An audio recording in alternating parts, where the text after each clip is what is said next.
शहीद आजम भगत सिंह, राजगुरु सुखदेव को कृतज्ञ राष्ट्र ने किया याद। राहुल गांधी को मानहानि के मुकदमे में 2 साल की सजा मिली है। भारत जोड़ो यात्रा को जिस तरह से सफलता मिली, उसका फायदा जम्मू कश्मीर कांग्रेस नहीं ले पाई। रंगीन खबरों की परत दर परत खोलता है तबसरा, बयां करता है खबर के पीछे की कहानी। तीर पंचाल से सब कुछ दिखता है।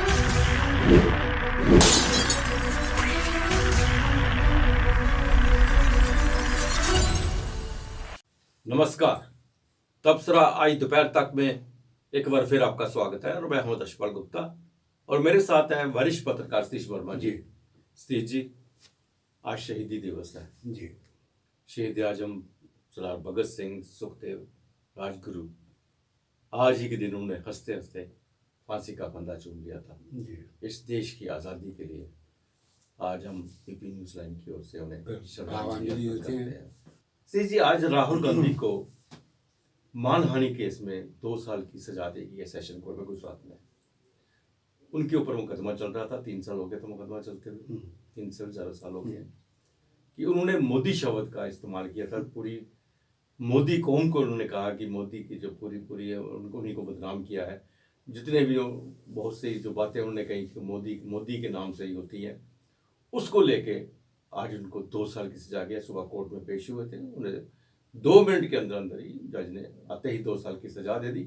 लेकिन उसके साथ साथ उसे जमानत भी मिल गई है और जमानत 30 दिन की है। 30 दिन का उनको अवसर दिया गया है। 30 दिन के अंदर अंदर वो आगे वो अपनी अपील कर सकते हैं, तब पूरी जमानत के लिए भी कह सकते हैं।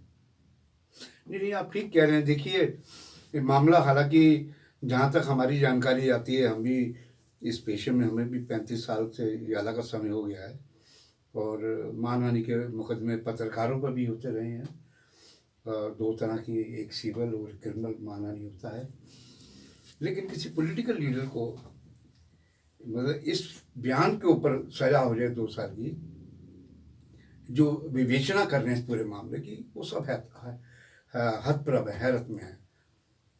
हालांकि इस बात की भी है, जो केजरीवाल की पार्टी, जो खुद अरविंद केजरीवाल है या उनके नेता संजय सिंह या दूसरे नेता, जो आए दिन राहुल गांधी को टारगेट पे लेते रहे और कांग्रेस को पूछते रहे, वो भी इस अदालत के फैसले से सहमत नहीं है।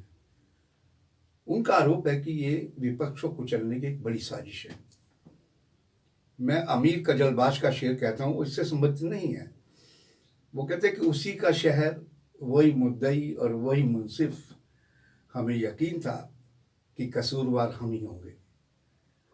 तो मैं समझता हूँ कि जिस तरह से ये चीज़ें नई डेवलपमेंट हो रही है, क्योंकि राहुल गांधी का जो सरनेम लेके बयान दिया मोदी को लेकर, वो बयान प्रधानमंत्री जी ने संसद में नेहरू को लेकर दिया। ये तमाम अपने तर्क और वितर्क चल रहे हैं।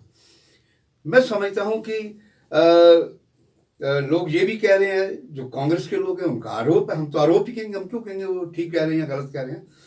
उनका आरोप है कि ये अडानी मामले से ध्यान बटाने के लिए और इनको संसद से बाहर करने की, ये कानून है कि यदि आपको 2 साल की सजा हो जाती है तो आप 5 साल के लिए संसद में नहीं रह सकते। वो तो ठीक है, 2 साल की सजा, अगर अगले साल चुनाव होने हैं, अगर 2 साल की सजा होती है, उसके बाद अपील चलती है, कुछ भी होता है, ये भी होता है, तो चुनाव तो निकल जाएगा। चुनाव निकल जाएगा। असली बात वही है जो आप कह रहे हैं। तो मैं समझता हूँ कि इस पे तमाम स्तर पर, और मैं हैरान था कि मैं फॉरेन साइट्स भी चेक कर रहा था इस खबर को।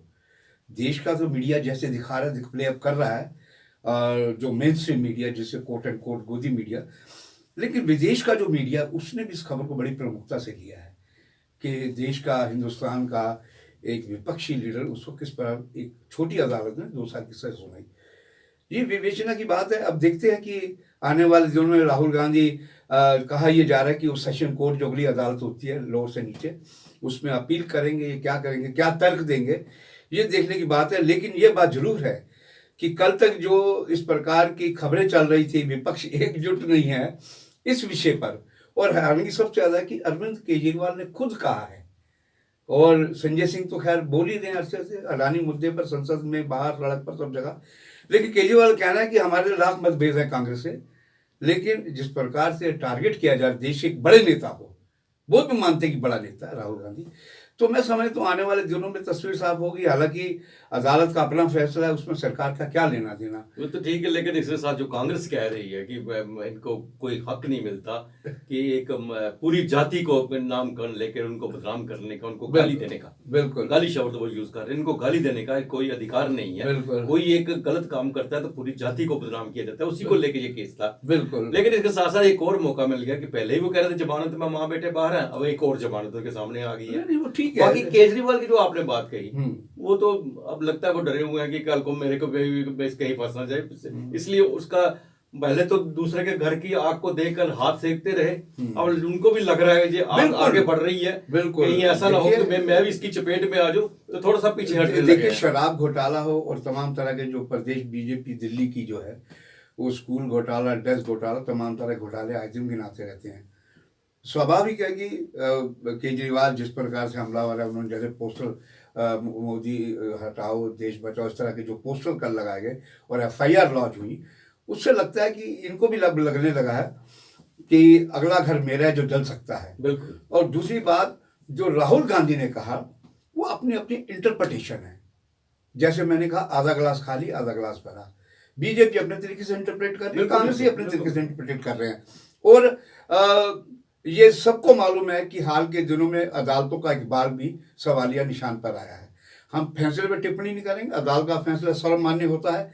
और हम अब देखना दिलचस्प होगा कि आने वाले दिनों में कांग्रेस और खास तौर से केजरीवाल जैसे विपक्षी पार्टियां, चाहे वो ममता बनर्जी है, अखिलेश यादव है, या पटनायक हैं उड़ीसा के चीफ मिनिस्टर, या TRS है, ये जो तमाम विपक्षी दल हैं जो कांग्रेस से दूरियां बना के बैठे थे, अब उनका अगला कदम क्या होता है। क्या ये भी कहा जा रहा है कि हो सकता है कि ये राह कांग्रेस की और आसान कर दी अदालत के इस फैसले ने, विपक्ष जो दूरियां थी वो डर के मारे या कैसे भी वो अब कांग्रेस के करीब जा सकते हैं। जी अभी तो ये बड़ा एक लंबा सफर हो गया है, बिल्कुल सजा मिली है। ये तो नहीं कि राहुल गांधी को हथकड़ी लगाई और अंदर कर दिया, अभी इनके पास 30 दिन का समय है सेशन कोर्ट में जाने का। बिल्कुल। सेशन कोर्ट में भी जो अगर कुछ होता है, अदल बदल कुछ हाई कोर्ट है, हाई कोर्ट में कुछ होता है, लंबा प्रोसेस है, लंबा प्रोसेस, और फिर उनके पास session court, high court, supreme court में जाने में उनको दिक्कत नहीं है। आम लोगों, हम और आप जैसे लोगों को कहीं कहीं मुंसिफ कोर्ट में भी हमारे विरुद्ध कोई फैसला आ जाता है और हम उस पर सेटिस्फाइड नहीं होते, तो हम लगता है गलत है, लेकिन हम इतने सामर्थ्य नहीं होते कि उसे सेशन कोर्ट में भी ले जाया जाए। नहीं, आपके पैसे ही नहीं होते किसी के पास सेशन कोर्ट में जाया जाए। हाई कोर्ट तो दूर की बात है, सुप्रीम कोर्ट तो दूर की बात है, इनके लिए तो रात के दरवाजे खुलते हैं, दिन को भी चलते हैं इनको। ये तो सारे ये राजनीतिक फैसले ऐसे ही चलते हैं। बिल्कुल आप ठीक है। आपको याद होगा कि अर्नब गोस्वामी के मामले के लिए सुप्रीम कोर्ट रात को बैठ गई थी, कोई तूफान नहीं आ था देश में, लेकिन उसको बेल आउट करना था। तो वही बात है कि इकबाल पे बात आ रही है और आरोप तो विपक्ष का काम है लगाना। विपक्ष वो कोर्ट पे नहीं कुछ कह रहा, विपक्ष सीधा हमला कर रहा है मोदी और भाजपा पे कि ये विपक्ष को खत्म करने की साजिश है। आरोप प्रत्यारोप चलते रहेंगे, लेकिन इतना जरूर है कि दो जो साल की सजा जो घोषित की गई है, इससे लाजमी तौर पर सियासी समुद्र के अंदर ज्वार भाटा आ गया, हम समझता हूँ। और आने वाले दिनों में ये क्या रुख अख्तियार करना है, इस पर PP न्यूज लाइन की नजर रहेगी। और कांग्रेस भी इस बात में है कि कांग्रेस ने भी जो फैसले के ऊपर उंगली नहीं उठाई, उन्होंने भारतीय जनता पार्टी बिल्कुल मोदी पर उंगली उठाई है, बिल्कुल अदालत के ऊपर उंगली नहीं उठा रहे हैं। सीजी भारत जोड़ो अभियान इसी के साथ जुड़ा हुआ है। भारत जोड़ो अभियान कहा बहुत जबरदस्त निकाला गया राहुल गांधी ने, और उसका जम्मू कश्मीर की जब हम बात करें, कश्मीर जम्मू को पहले तो हमें यही शक था कि जम्मू कश्मीर में एंटर कर पाएंगे, बिल्कुल जम्मू कश्मीर में एंटर किया। जम्मू में भी उनका बहुत ही बड़ा स्वागत किया गया, लोगों ने बड़ा जोश दिखाया। जब उसके साथ जब कश्मीर में गए तो वहां तो हद ही होगी, लोग पहाड़ों के नीचे से बर्फ के बावजूद भी राहुल गांधी से मिलने और वहां पहुंचने लगे। सब बोले इतना बड़ा, ऐसा लग रहा था कि कांग्रेस को इसका बहुत बड़ा फायदा मिलेगा जम्मू कश्मीर के अंदर। बाहर की बात नहीं करते, जम्मू कश्मीर के अंदर, क्योंकि जम्मू कश्मीर की स्थिति, राजनीतिक स्थिति ऐसी थी, भारतीय जनता पार्टी को चाहते हुए भी लोग नहीं चाह रहे थे। ऐसी स्थिति बनी हुई थी कि और उसका कोई बदल चाहिए था। और जितनी भी रीजनल पार्टी थी वो भी बटी हुई थी, क्योंकि 3-4-5 पार्टी सारी कश्मीर बेस्ड थी। जम्मू कश्मीर में उनको था कि कांग्रेस आएगी तो यहाँ एक दूसरी पार्टी भारतीय जनता पार्टी के मुकाबले में खड़ी हो जाएगी। लेकिन अब हम देख रहे हैं इतना सब होने के बावजूद भी यहाँ की जो रीजनल पार्टी है, जहाँ की जो लोकल एडमिनिस्ट्रेशन है कांग्रेस की जो है, जो प्रदेश कांग्रेस पार्टी है, उसका कोई फायदा नहीं उठा पाई। नहीं, आपने लाख टके की बात कही है कि देखिए ना, जिस प्रकार लखनपुर में पंजाब के माधोपुर से जलती हुई मशालें लेकर एंट्री की, वो लग रहा था कि जैसे कि बहुत बड़ा एक इनकलाब आज़ादी की मूवमेंट का वो परिदृश्य दिखाई देता था। और जिस पर यहाँ पर लोगों ने, जम्मू के डोगरों ने, कश्मीर के लोगों ने पूरे रास्ते भर, और मैं हैरानगी है कि बर्फबारी, खराब मौसम, सबको बाधाओं को पार करते हुए राहुल गांधी आगे बढ़ते रहे। और एक स्थिति ऐसी आई जब जवाहर टनल के पास सब सुरक्षाकर्मी भाग गए, और फिर भी वो उनका वो जो पदयात्रा थी भारत जोड़ो चलती रही। आपने बिल्कुल ठीक कहा, उस वक्त का जो एक जालो जलाल था राहुल गांधी का, उसको यहाँ की जो जम्मू कश्मीर कांग्रेस उसको ना आगे बढ़ा पाई ना भुना पाई। जो जानकारियां भीतरी मिल रही हैं वो ये है कि दो ही लोग प्रदेश कांग्रेस कमेटी चला रहे हैं, या वकार रसूल वानी या फिर रमन भल्ला। कई कार्यक्रमों के अंदर सामूहिक तौर पर ना ताराचंद दिखते हैं, ना बलवान सिंह दिखते हैं, और जो उनके साथ जो आजाद का चल गए, जो वापस लौट आए, वो लोग नहीं दिख रहे। ये भी पार्टी के अंदर एक असंतोष की कारण रहा हुआ है। और हैरत की बात है कि भाजपा जो एक्स MP राज्यसभा रहे, उनको AICC का मेंबर नहीं बनाया गया, ऐसे लोगों को बना दिया गया कि जिनका बहुत बड़ा कार्यकाल कांग्रेस के अंदर कार्यकर्ता के तौर पर नहीं रहा। ये भी एक इल्जाम लग रहे हैं। कुल पार्टी की स्थिति देखें तो हम समझते हैं कि यहाँ जिस प्रकार बीजेपी से लोगों को नाराजगी है, नौकरियों को लेकर, रेगुलराइजेशन को लेकर, अन्य डिमांडों को लेकर एक प्रदर्शनों का शहर बन गया, कांग्रेस उसको बनाने की स्थिति में अभी तक नहीं आ पाई। अगर कांग्रेस चाहती तो सीधी लड़ाई कांग्रेस वर्सेस बीजेपी की विधानसभा चुनाव के लिए बन सकती थी, लेकिन अभी भी जगह है। हमें याद आता है कि फारूक अब्दुल्ला ने किसी नेता से कहा कांग्रेस के, अरे भैया कांग्रेस को समझाओ, कांग्रेसियों को थोड़ा मजबूत करें। चूंकि जिस प्रकार पंजाब जीतने के बाद आम आदमी पार्टी के और लोगों ने दिमाग किया, लोगों ने नहीं, नेताओं ने खासतौर से, और दिल्ली भागते, आधे तो लौट आए, आधे तो अपने अपनी जगहों में वापस पहुंच गए। अब लड़ाई सीधी, ये कश्मीर आधारित पार्टियों को पता है, चाहे PDP हो या नेशनल कॉन्फ्रेंस, कि जम्मू में अगर हमें पांव बीजेपी के खिलाफ पसार रहे हैं तो हमें कांग्रेस की बैसाखी साथ लेके चलनी पड़ेगी। लेकिन उन तमाम स्थितियों में देखा जाए तो हम समझते हैं जो कांग्रेस के भीतरी सूत्र बता रहे, रजनी पाटिल जो प्रभारी हैं, वो सबसे ज्यादा जिम्मेदार है। और कहा यह जा रहा है कि वो प्रदेश को मजबूत करने की दिशा में कम, और जब वो आती हैं अपना यहाँ रुके, और जो एक सैलानी के तौर पर उनका कार्य प्रणाली देखी जा रही है, उसको लेकर भी आलोचना हो रही है। अब देखना दिलचस्प होगा कि पार्टी आलाकमान, जिसने राहुल गांधी इतनी मेहनत करी और एक छवि बनाई और कांग्रेस को मजबूत करने की दिशा में लग रहा था तब कि अब शायद कांग्रेस को कल आएगी, लेकिन हम ये भी देख रहे हैं पिछले कुछ दिनों से गुलाम नबी आज़ाद, सबसे बड़ी बात करें, वो कांग्रेस के किसी वक्त मुगल आजम रहे। कल उनके बनिहाल की अगर आप मीटिंग को देखें, बनिहाल वो इलाका है जहाँ से वकार रसूल वानी आते हैं। हमें लगता है कि वो आजाद कहीं अपने बेटे को चिनाब वैली से कहीं से लॉन्च करने के चक्कर में, सही कहा आपने श्री जी, बिल्कुल। जब राजनीतिक गलियारों में ये बातें जो हो रही हैं, क्योंकि गुलाम नबी आजाद नहीं चाहते हैं कि मैं खुद चुनाव लड़ूं। बिल्कुल, अगर वो चुनाव हार जाते हैं तो वो जीरो हो जाए। बिल्कुल, क्योंकि उन कांग्रेस को छोड़ के आए, भारतीय जनता पार्टी का पीठ पे हाथ था, बिल्कुल भी था वो।